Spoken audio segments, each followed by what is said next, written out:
Il-Fiera L-Kbira ġewwa Monte Kristo f'Farruġ infetħet mid-Deputat Prim Ministru Chris Fern.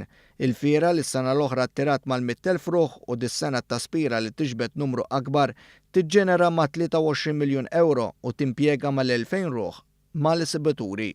Fl-indirizz tiegħu qabel infetħet is-sitt edizzjoni tal-Fiera L-Kbira, id-Deputat Prim Ministru Chris Fern saħaq li l-Gvern se jibqa' favur in-negozju.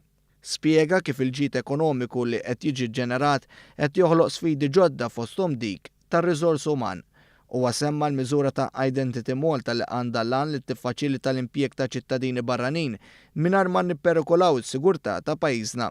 Il-Ministru Chris Fern appella wkoll biex fi sfond ta' klima ekonomika pożittiva in-negozji flimkien mal-Gvern joħolqu skemi għal skopijiet soċjali.